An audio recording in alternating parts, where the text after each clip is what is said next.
所有观众朋友来看看这新闻，讲到美国的联合航空有一架对旧金山要飞去日本的波音客机，起飞的时阵，这起落机顶头的车链却对半空中落落来，击到停车场内面的轿车，加在是无人受伤。若讲到进前呢，这阿拉斯加航空的波音客机，无人机的机门向落落来事件，波音公司到代也拢未提出相关的维修报告，飞安官员也批评讲，安尼先伤过限嘛。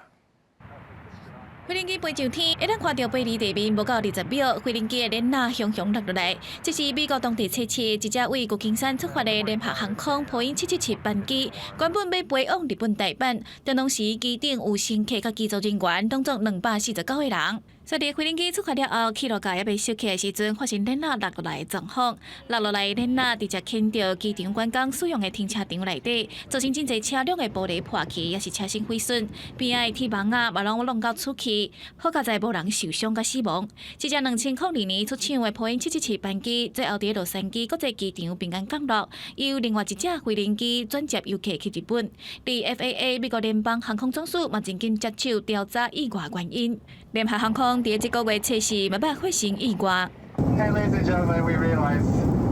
something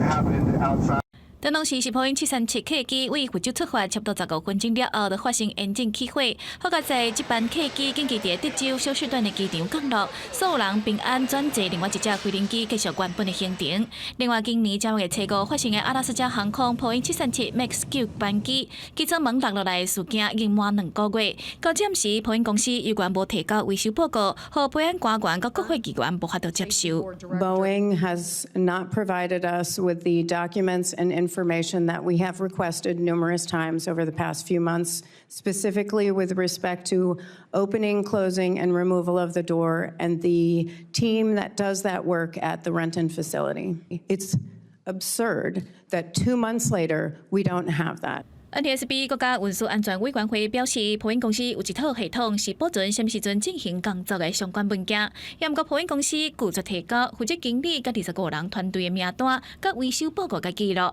加上相关的影片记录，伫30多天了后已经互删除，互人烦恼波音公司的品质保证、管理，还有安全管理体系。公司新闻的是董炳耀。